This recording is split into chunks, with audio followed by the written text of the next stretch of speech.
Welcome everyone to a new chapter of No Damn Excuses. Today, again, we are here speaking to you all in English because we have an amazing guest.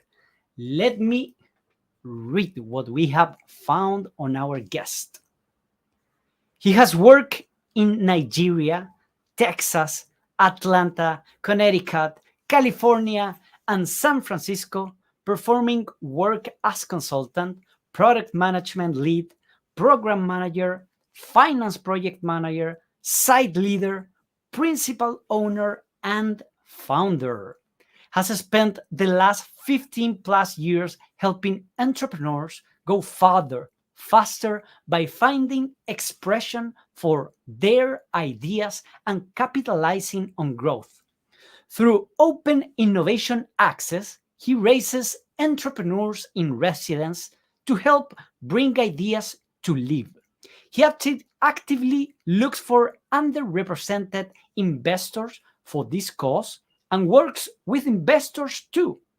He also mentors startups across Africa through Founders Institute.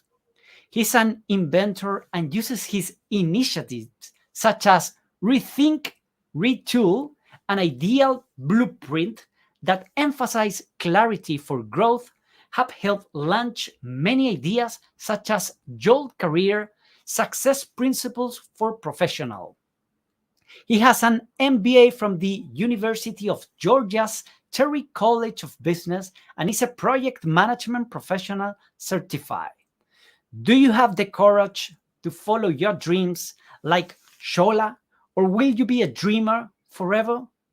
This channel, this podcast will seek to find the truth through conversation, interviews, and constant search for wisdom so that we can all achieve our dreams. Welcome to a new chapter of No Damn Excuses. Let me introduce you to you all, Sola Adekanye. Sola, how are you today? Oh, doing well, sir. Well, thanks for having me. This is great. It's great to be here. Excellent. We are very pleased to have you today because you have a lot of experience that we want to take all out of you, all of the information possible, and to learn about you specifically. And if we start right away, we would like to know, what is your story, Shola? What is your can you what can you tell us about yourself? Why do you think people should actually listen to you? What would you say? Well, um, once again, thanks for having me on this podcast today. See, my story is one of the way I like to describe it is one of a person that's sick and tired of getting sick and tired of getting into these molds made by people. See, all through my career, you had to align with certain people to succeed. You had to follow a particular framework in order to be able to succeed. And although I didn't have any problems, I didn't have a lot of problems, aligning with people and collaborating and making friends. But I just felt that, there had to be another way to succeed other than having to mold into people's beliefs about myself or mold into the opinions of me. So I ventured out to try to look for ways to just, make a way, because I wasn't all just doing that for myself, but I was also looking out for people that would come behind me that wouldn't necessarily fit into any mold and may end up having the same problems that I was encountering at the time. So I decided to just venture out on my own. And that's what led me down the path of just, starting OIA and also, starting Transcend ProServe. Just wanting to express myself in the way that I love to express myself, express my gift in the way my gifts are, find success from in life in ways that I believe I can express myself to find success. And, I'm deeply spiritual. I have a family. I love spending time, with my family. And as I take pride in my spiritual root and background. I just spend time, meditating and finding sense out of everything, because my personal belief is that we are made for more than just ourselves. I wasn't made to exist for myself, and you aren't made to exist for just yourself. There's something in me that I have to utilize to serve you, and there's something in you that you have to utilize to serve me, and just like everyone else. And so I'm constantly looking for ways to find that part of me that I can apply in ways that would serve and add value and serve people right. So I'm constantly looking for that, and it leads me down the path of volunteering a lot. It leads me down the path of working with small businesses out of San Francisco here. Just every Thursday we organize workshops to just help them find stability, find growth. So every Thursday we have these workshops that we do through this organization in San Francisco. We also try to go to communities to try to find businesses that are struggling, that we can just provide some help to just help them, because many times what businesses need or what people need is not money. Sometimes it's just that one person that could just come through and share their experience, and once they see that something is possible, someone else has done it before, then it becomes possible for them. Then it becomes a possibility that they pursue, and then they get out of situations that they might find themselves. So I mean, there's a whole lot. I wear many different hats. I also kind of work on nonprofit work that I run with my wife, just mentoring young adults to just finding ways to help them reach their potential. I work with the different startups across Africa, and we work with startups here as well. Just ways that I can just express myself in adding value to people, helping people find meaning in their lives and finding success. That's really, in a nutshell, kind of more about me. Excellent, excellent. Shola, I'm very intrigued on, did you always imagine yourself working outside of your country, abroad, and doing all of the things that you have already achieved? Or, I mean, when you were a child, what were you considering on studying and doing when you were older? Oh, I have a funny story where when I was growing up, I wanted to be a pilot. I just decided I was going to be a pilot. Then I'm like, okay, well, then one day I was talking to someone and they asked me, well, do you know what? No, actually, I started out wanting to be a CIA agent. And they said, well, you have to be a certain age and you have to have certain criteria to be a CIA agent. So I said, well, then I don't want to be a CIA agent anymore. Then I want to be a pilot. I just chose without thinking, right? And then upon finding out that, you had to go to school so many years to be a pilot, then I decided, well, I want to be something else. So really, the story really, when I was in Nigeria back then, I never imagined one day that I would pursue, I would go down the path that I'm going right now. I just wanted to grow up. I just wanted to have fun. I just wanted to just be myself, just really help people around me. And that's it, just live the life that I could possibly live around me and just have fun.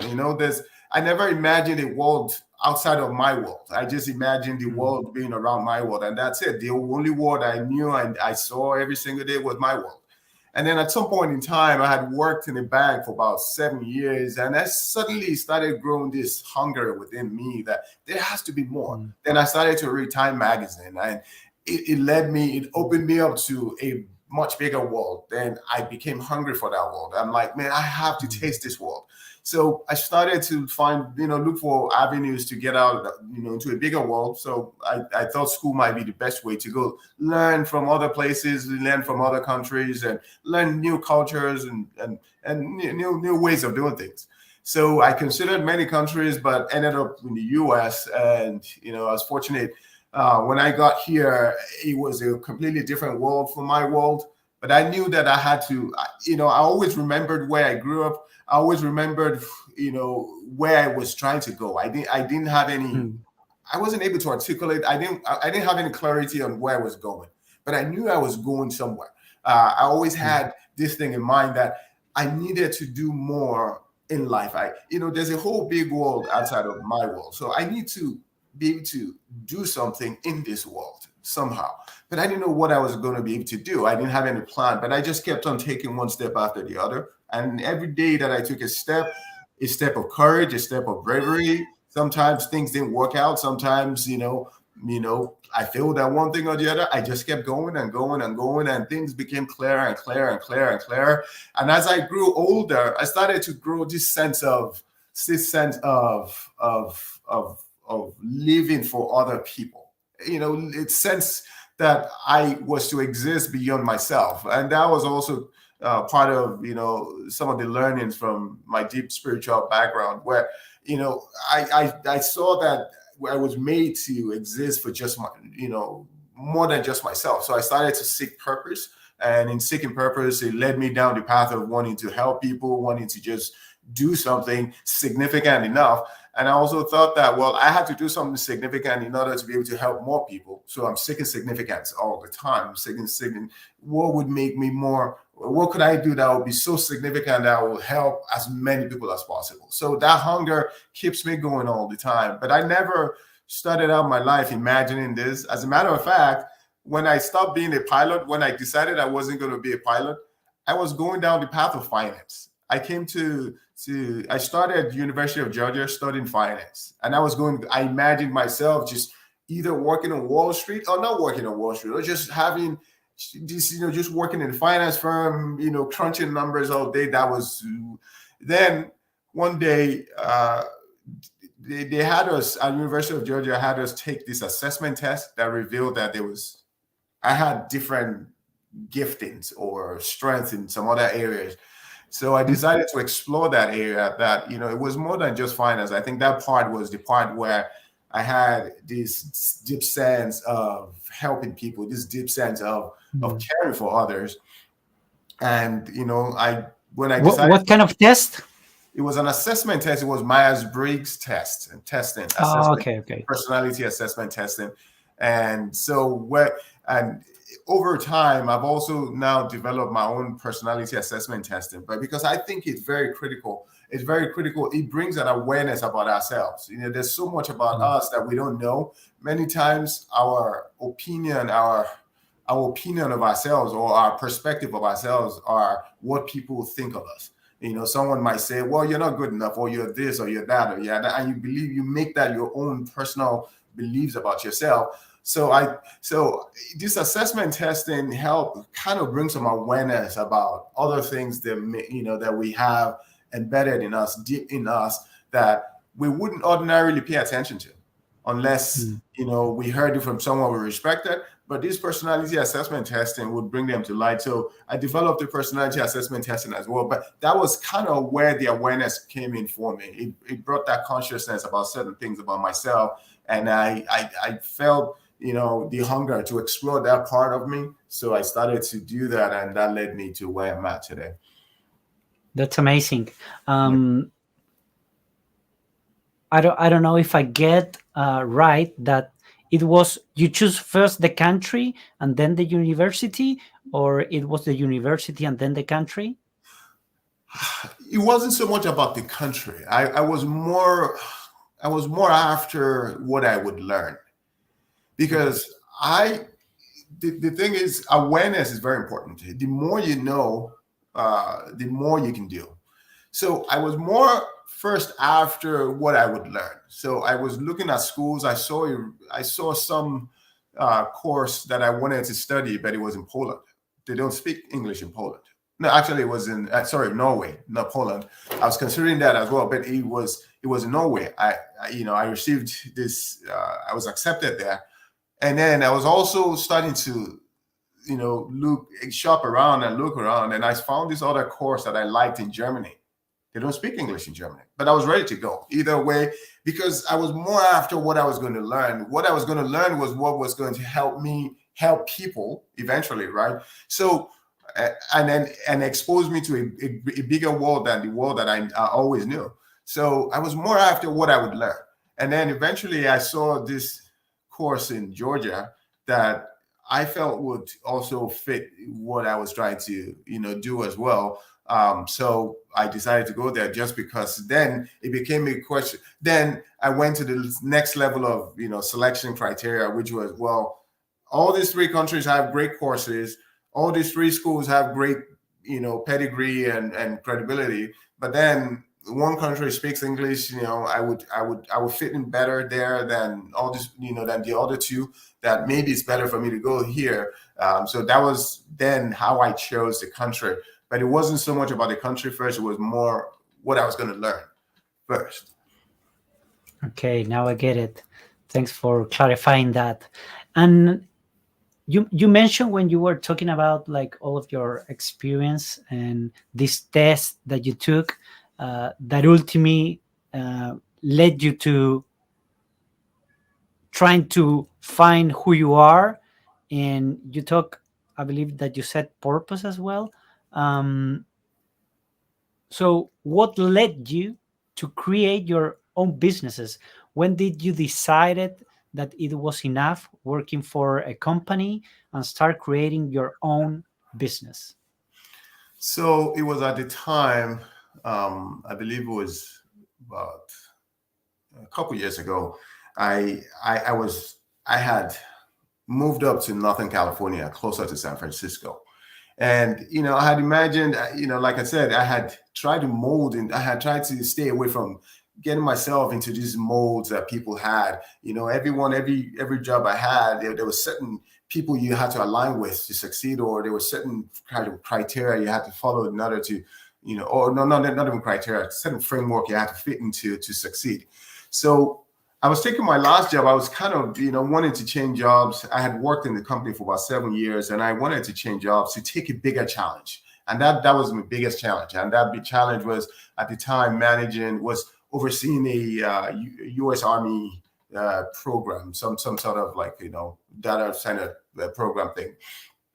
And from there, I could see how much was entrusted into me, and I could see how well I was able to apply myself in that. So it led me to think that if I would have to be able to do anything significant, I would have to be able to do it I would have to be able to do it on my own terms. It wouldn't have to be within an organization, because there are laid down processes in any organization you work for. I mean, I've been gracious to work in really great organizations, but you always have laid down processes. You have to follow those processes. You couldn't really explore creativity. Some of those processes are really good because they they keep you in check, and then keep things organized.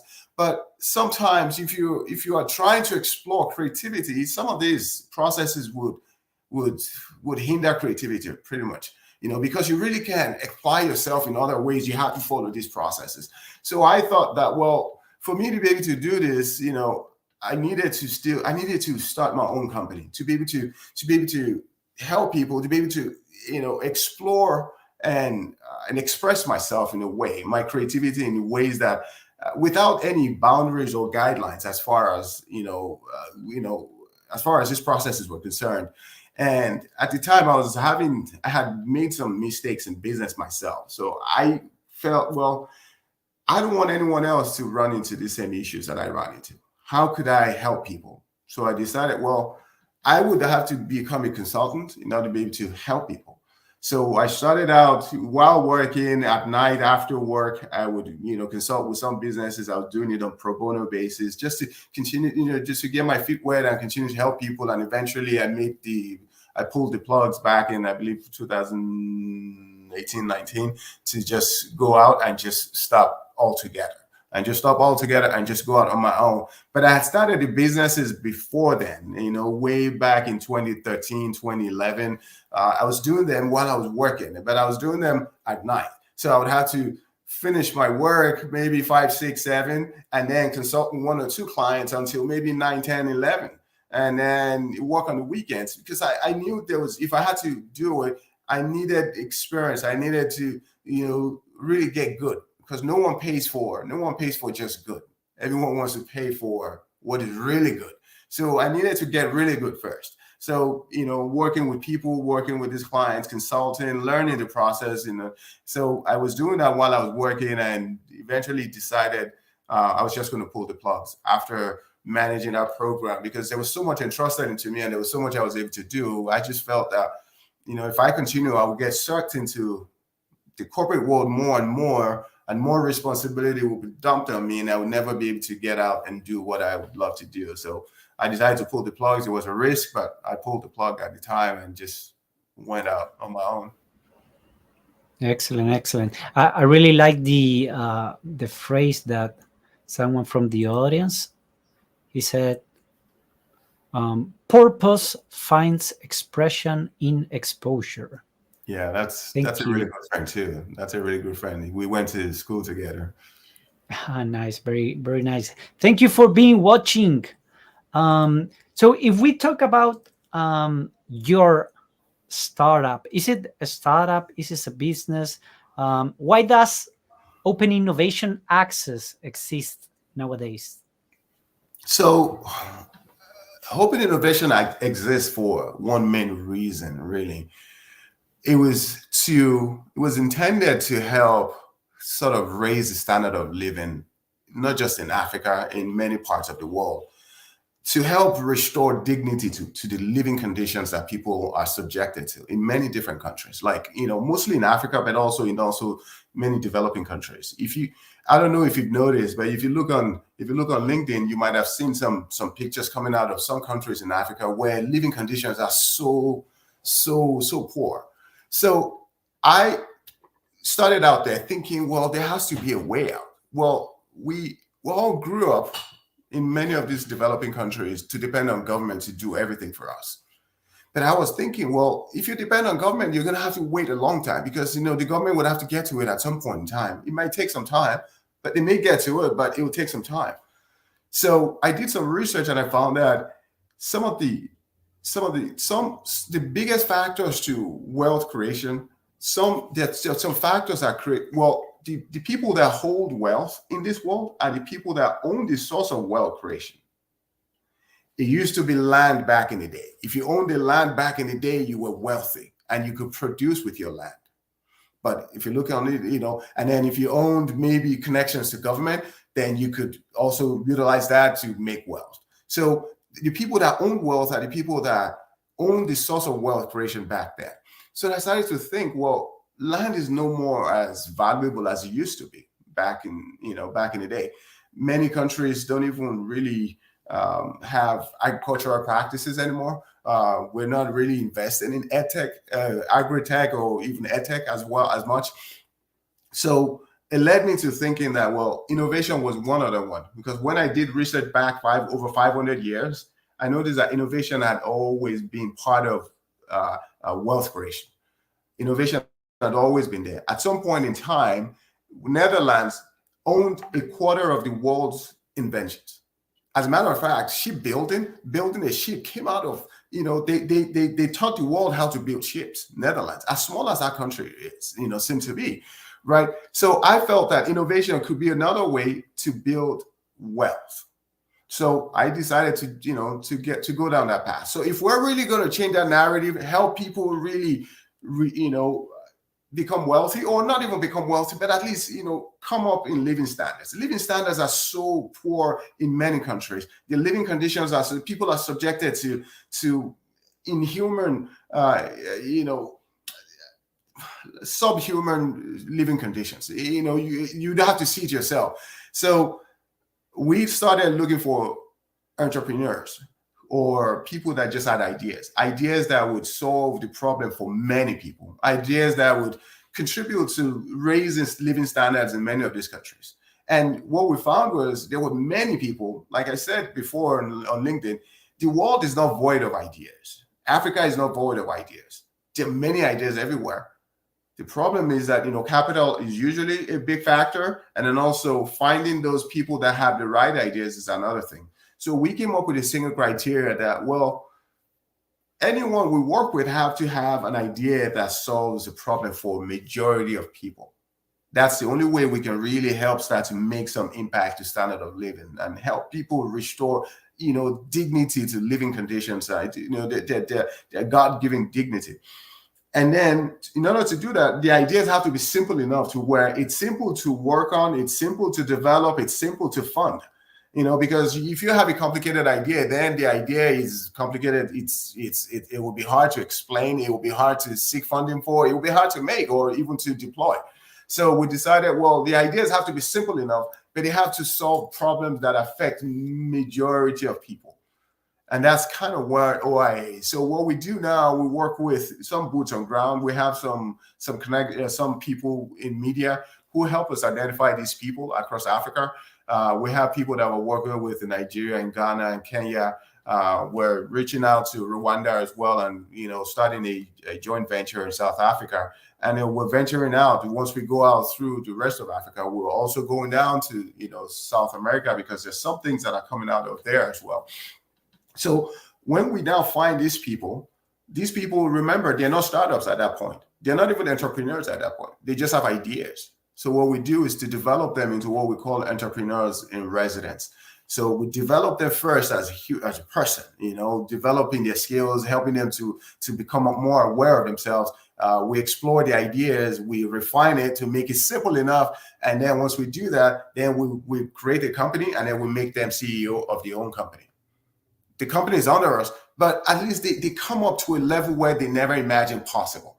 And that's what entrepreneurs in residence is. So we raise them up to that point. We really, really have to bring them up from a point of just existing probably in a village or somewhere far away, somewhere very remote, having an idea that solves a problem for many people, but not knowing how to express that idea or bring that idea to life. Those are the people that will go out. It takes effort, it takes time, it takes resources to find them, but they do exist everywhere. It doesn't mean that we don't work with other people in the cities or everywhere that have ideas, but we also cater to those people because they are underrepresented.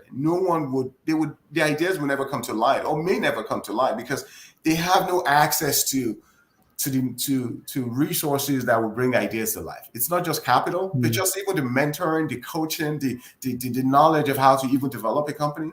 They're so far away from all of that. So we work with people like that, and then also anyone else that just has idea. But the idea has to be simple and has to solve a problem for a greater number of people, because that's also the only way we can generate enough return for investors who, obviously we have to keep the investors in mind as well. If you have a problem that solves a problem for many people, then we're able to also generate bigger return for your investors as well. So that's kind of, what OIA exists for. That's very interesting. Probably the question that I have now is, once you have found the correct people and with the correct ideas and a specific problem, how do you know that that person in particular has the capacity to develop the idea that they have created? I mean, I do understand that you put all of that knowledge and you teach them on how to do it, and probably you kind of manage or guide them in order to accomplish this. How does this entire process works in order to finally see a company that can launch a product or a service and doesn't go like it doesn't work, Right. So that's a really good question. So when that idea comes to us, we do some sort of incubation. So we don't just, take a person and say, oh, well, you have a solid idea, you're becoming a company. No, we work with them side by side. We have to see that they're teachable. They have character. We don't care too much about what schools they went to, how much skills they have in other areas or whatever. But if someone just has a good work ethic, they are what we call doers, not people that just want to talk about it over and over again, but you're ready to just do the work. We can see that in you. We can see the character. We entrust certain things in people's hands, and we can watch them over time to see how well they do. If someone says, okay, well, I have this idea, okay, go build a prototype. You'll earn salary in the process of building your prototype. Let's see how well you do. How well are they going to perform under that circumstance? You'd see that there's not a lot of pressure at that time, but we try to put some pressure by giving them a short time frame to say, well, we need you to develop this prototype. It doesn't have to be a perfect prototype, but go develop something. Make sure you test it maybe over 100 hours. Like a startup we're working with that has a device that helps solve the problem of energy waste. We found that 68% of all energy is wasted. So costing all of us money in our household. So working with this gentleman, we had to make him go test his prototype for 100 hours. Go talk to people. Go once you make the prototype, go give it to them, let them use it, and then go and then record your testings, and bring it back. So when we first invest in the person, in developing the person before we invest in the idea, because character goes a long way in how well an idea succeeds, or how sustainable an idea can be, or how sustainable a company can be. If someone doesn't have a good character, then there's no chance, or there's very little chance that they would run a company well. There's very little chance, because they would run into some practices that would run the company down. They might, get into this. They might get comfortable and stop working hard. Something always changes in them. So we invest in that person, we test that person, we observe that person very well, we ensure that it's a person that we really can work with and build. They have to be teachable, someone that no one knows everything. But if you're told how to do something, I don't want to hear, well, I'm the expert here, so you have to listen to me. No, you don't know the market. You have an idea, but you don't know how to bring it to market. So you need to know how it works, how it will gain acceptance in the market. You need to know all of that. So we observe the person first, we build up the person, and then we build up the idea. That's kind of this, the steps we'll follow. Excellent. Now it's quite clear what you're doing.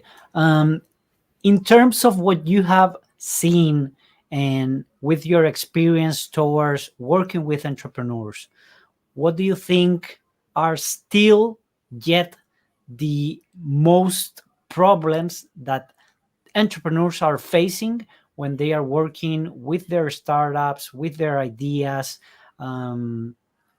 What are you sensing that is having they are having most of the troubles on? I don't know. I don't know what you have seen. Like what can you tell me about? Actually, two things are usually two things we've observed as the biggest problems. Many countries in the world still haven't really prioritized innovation. I mean, if you look there are many statistics out there. You can look online too, very, very general. They've been made public. The top 10 or perhaps even the top 20 countries, most innovative countries, are countries that have big support from government. Not necessarily government handing out cash to everyone, but government setting up the framework, policies that help promote and support, innovation. Many countries still don't have that. Top 20, no African country there. Top 20, perhaps the only South American country there is Chile. Top 20. The only, so you can imagine, top 5, you have countries like Switzerland, Sweden, US, UK, and Korea, Republic of Korea in top 5. So you can imagine. So it's no surprise that those are the countries that are really inventing most of the ideas that the world is dependent on today. This is a surprise. So many countries still don't prioritize innovation. It's one of the things that they have on the agenda, but it's way back there. It's not like something that they care about right now.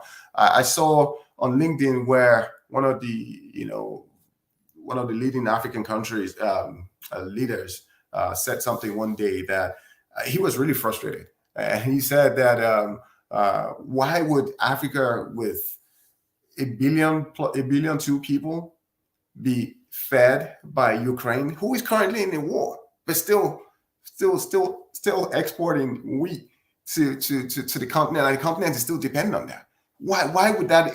How does that even work? It doesn't work in some minds. If you have to really think about that logically, why would that work? That's because innovation hasn't been prioritized. We did some research back in 2011. We saw how much funding came to Africa. About $4 billion came into Africa in 2011. More than about 70-80% of that went into fintech. Fintech is kind of like a big area.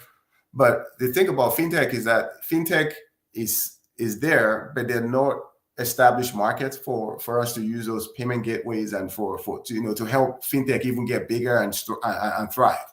So we put the cart before the horse there. where we don't have established market, but we're investing heavily in fintech.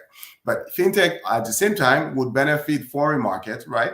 Because I still have to buy from Amazon. I still have to buy from websites outside of my country, right? So fintech will benefit. So you would see funding going there to benefit other countries, right? So, but we're not going there.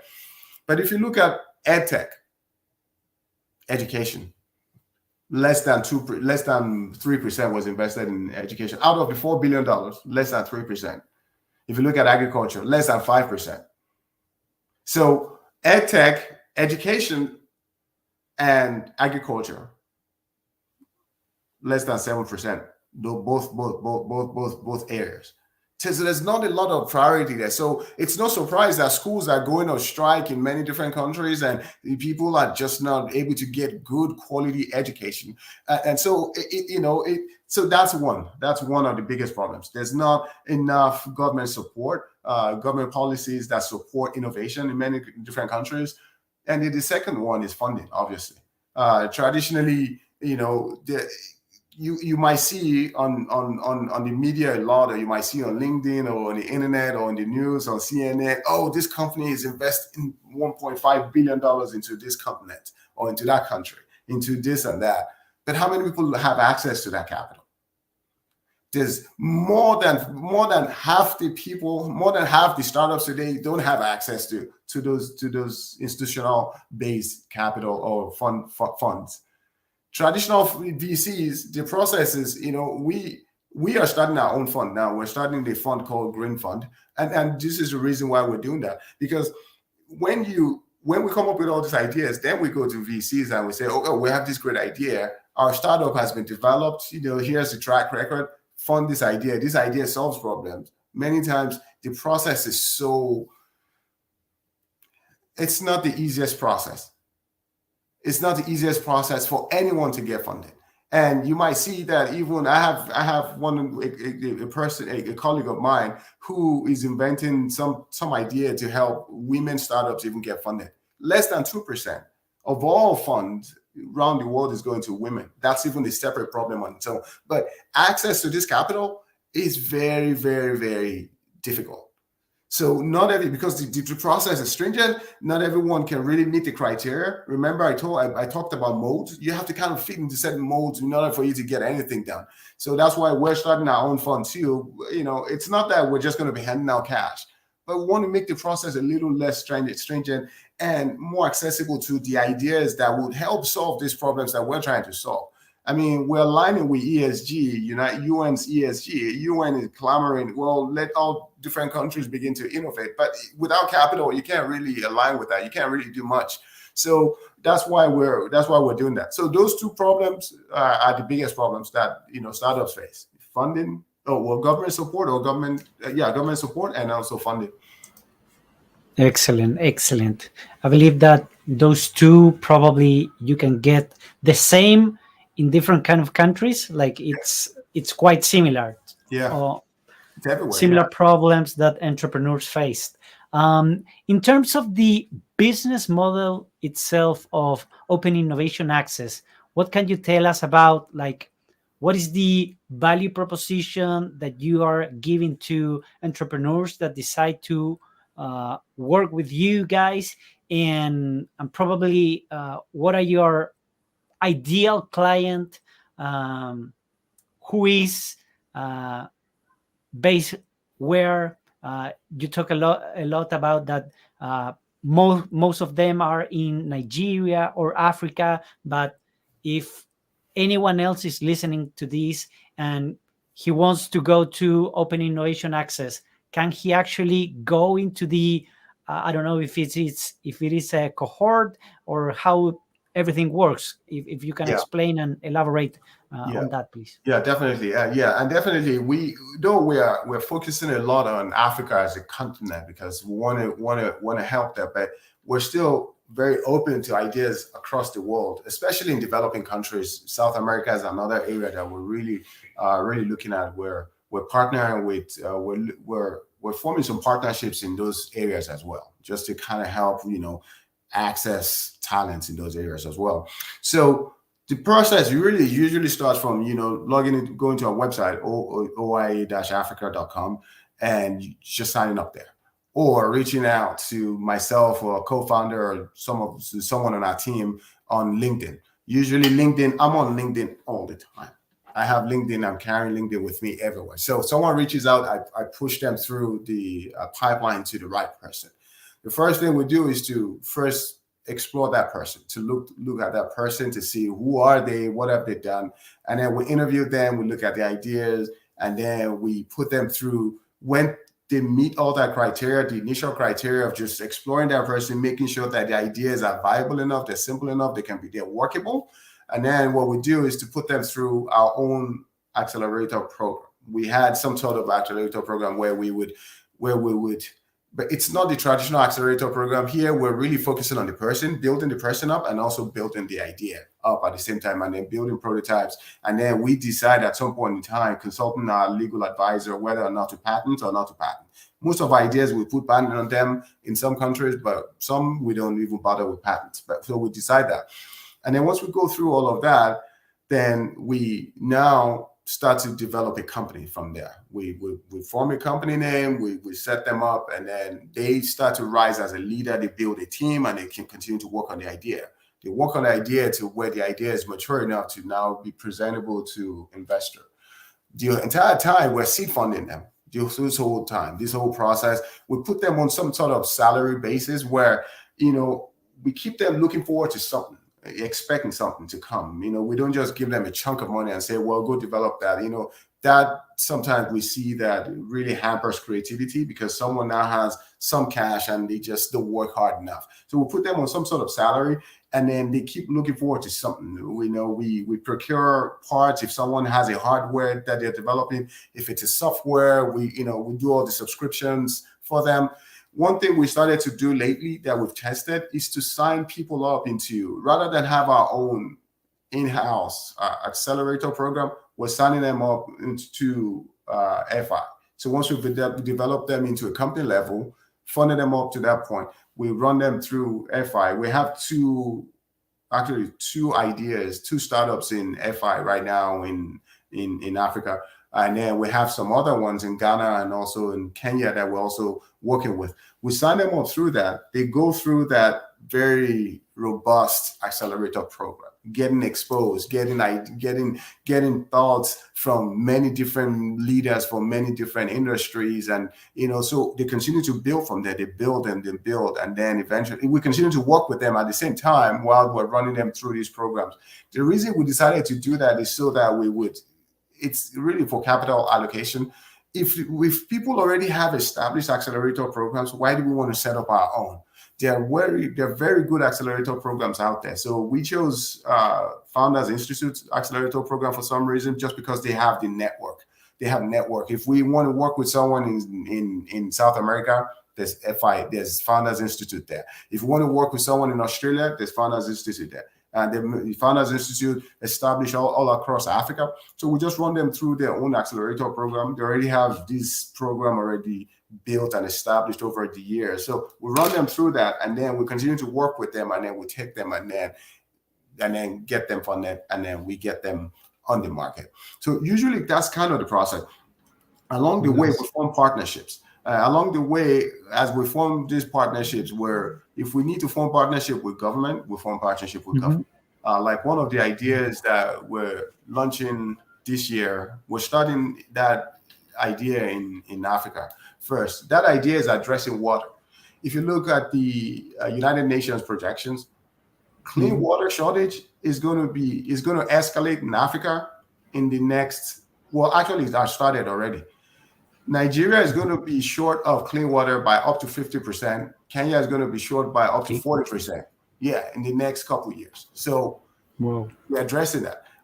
This problem with electricity, this problem with all kinds of different things. So if we need to form partnership with government, then we start to look for ways to form partnerships there as well. So it's all part of our business model, how to develop that person, develop the people, seed fund them. We do all of the, when we launch any idea, before we launch it, we have to do an MVP. That's part of our business model because we need to test the market.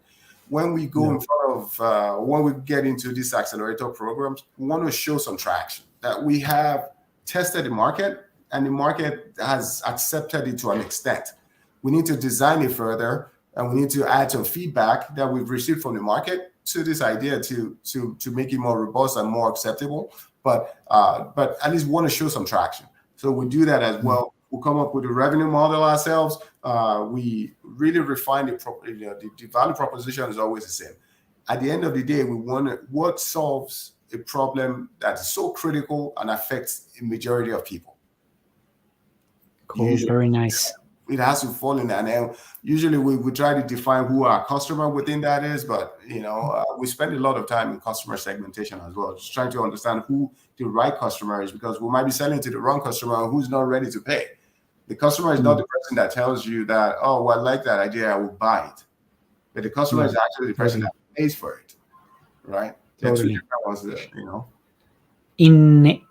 Is there anything else about Open Innovation Access that you would like to say, but I haven't asked you? Well, I mean, the only thing, I think I've said it all, really. I think the only thing is, we're starting a fund called the Green Fund. It's part of OIA, and it's really to help make things easy for us to fund these ideas without having to go through lengthy, this rigorous process to get anything funded. And that's how we can get things done faster. OIA, we have a co-founder. He's also based out here in San Francisco. We're based out here in San Francisco. We're establishing presence in many different countries. We just have like a physical location in some places that are central to some regions, or regionally located or centered. And then we also are, I believe that's it. I've already talked about what we exist to do. We're forming partnerships. One thing that we're really looking into that I could probably mention is EdTech. One thing, when we did our research over the last 500 years, we found that productivity is the biggest measure of wealth in any country, productivity.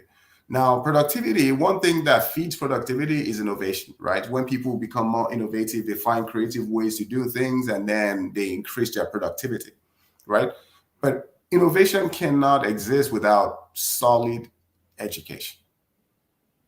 So without solid education, the reason being, there's a way. I'm not saying that the people that have ideas are the people that went to school. Education is not just schoolwork. Education is more about just building, just having access to the right information, having access to tools and resources that help kind of people reach their potential. So we're exploring that area. We're talking to a friend of mine, a new friend of mine, Al Karaki, who has done a lot of work in Africa. He's done tremendous work all across Africa. We're considering that, that's something that we would like to do, some type of online establishment that would give access to people across the world, and they will have access to quality content. And we're exploring how we will create the content and how the content will be sustainable. So we don't want content that would expire or become, invalid after a while, or irrelevant after some time. We want content that would always be relevant, that would always be updated. So we're working that out as well, and that's kind of an area that we're exploring. Nice. What are the ways of reaching you out and ways of contacting you? Well, LinkedIn is the best way. If you just look me up on LinkedIn, that's usually the best way to find me, because I'm always on LinkedIn, and I do a lot of work there, and I have LinkedIn on all my devices. So LinkedIn is usually the best way. People can also reach me. If you go through our website, you see an email that you can also use to reach out. The website is oia-africa.com. So that's another way that you can reach me. But LinkedIn is the easiest way to reach me. Okay. So yeah, probably there's a private chat. You can send it to me, the webpage, and I can pop it up here in the screen. Okay. Try to see if you can put the webpage. While I tell everyone that today we are having a conversation with a great guest directly from United States, Sola Adekanye, who is the founder of Open Innovation Access. He just provided me with the web page that I'm going to send to everyone here. There it is. Now you can see it, and I'm going to add it as a banner. Here it is. There's a web page. Everyone can check that web. Now, Sola, I'm gonna switch topics and take you to the topic that we call trigger questions. So the idea is basically short answers. And the first question, are you ready? Now you're making me nervous. Now I also added my LinkedIn to that as well. Okay. Now you're making me nervous. Now you said that's very quick. I usually need some time to think, but I'll go. You know, I'll take my chances. Let me show you a LinkedIn. Just give me a sec here. There's the LinkedIn. Take a screenshot so afterwards you can reach to Sola. Alrighty, so the first question for you is, Sola, what have you always wanted and still can't get it?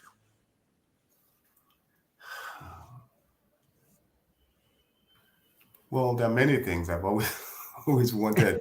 One thing, I've always wanted to travel the world, then haven't been able to do that. But one thing I've always truly wanted to do is to set up some type of institution of learning for people.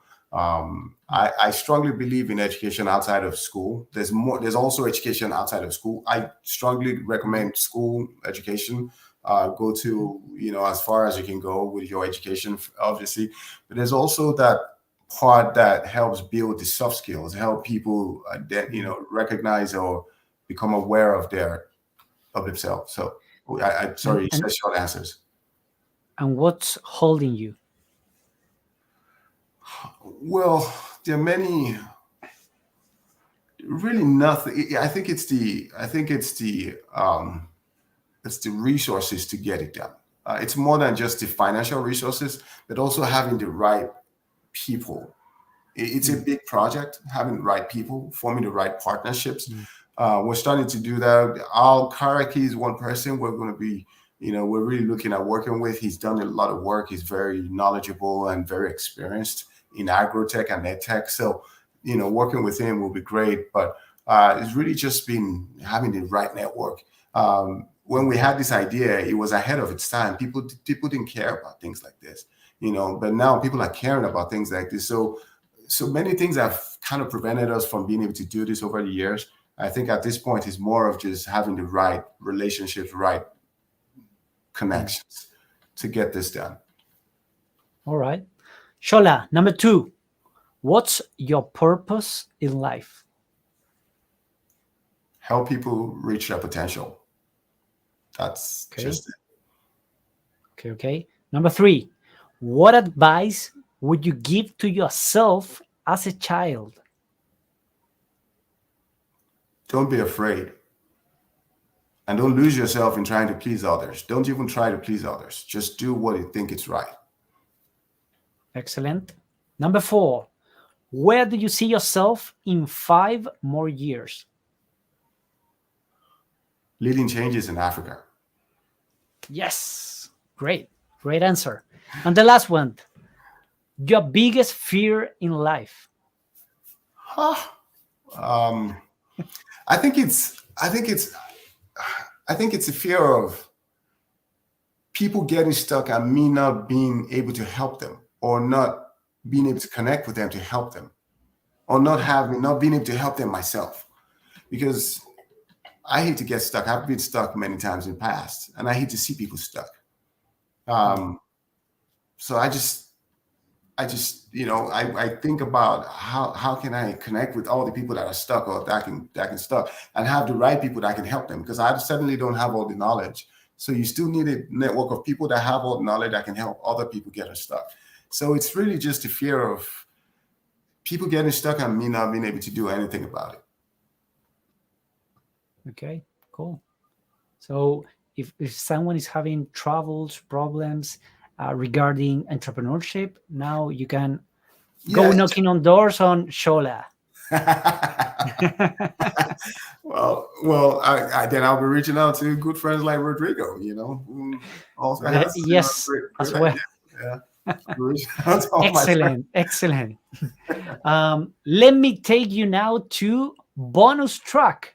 This is the time of the show where we are just ending, obviously, because uh, it has been almost 55 minutes. And the bonus track of this program ask our guests what are your general recommendations towards books, movies, series, podcasts that you listen that, if you remember, have done something to your mindset or have helped you towards achieving something, or that you believe that it's going to be good for them to listen, read, or watch. I have many books, but I'll mention a few here. First is Imagination by Andrew Womack. That's a must-read book. It's a powerful book. Second is 15 Invaluable Laws of Growth by John Maxwell. It's a must. You must read that book. When I read that book, I couldn't get past the first chapter because there was the first page, there was a question. What is your growth plan? It took me 11 hours. I couldn't answer that question. What is your growth plan? At the time, I didn't have a growth plan. I thought I had, but I didn't have it. That was about 11 years ago. So think on 15 Invaluable Laws of Growth, definitely by John Maxwell. I would recommend Think and Grow Rich. That book, I think at some point in time, everyone needs to read that book by Napoleon Hill. And one book I really like is How to Win Friends and Influence People by Dale Carnegie. That's also a good book. I love that book too. Excellent. Course, what about you can read my book too, Success Principles for Professionals. It's on Amazon Kindle. Send me the link so I can put it on to everyone. Sure. Let me find it real quick. Greetings to Hugo Gerardo Garcia, who is watching us right now. Thank you for being here, Mr. Hugo Gerardo Garcia. We are just finishing this interview with our good friend, Sola Adekanye, the founder of Open Innovation Access. He's going to share with us his book. What was the name of the book again, Sola? It's Success Principles for Professionals. This was a book that I wrote, a very small book, sharing 5 main principles that I believe people need to have, to kind of succeed without really having to mold into, get into all these molds that I was talking about. If you have those principles, then you can still be independent. You can still align with people, have friends, have friendships, or partnerships, collaborate with people, be helpful, still be able to be a good team player, but without having to necessarily mold. If you can't play that game, then you can still learn some principles that help you succeed on your own. So it's just a book to help, that help people become a little more independent. Nice, very good. And Sola, the last part of our program, I'm going to put you on the spotlight here, and what you need to do is, if you could share a message with humankind, what will you say to them?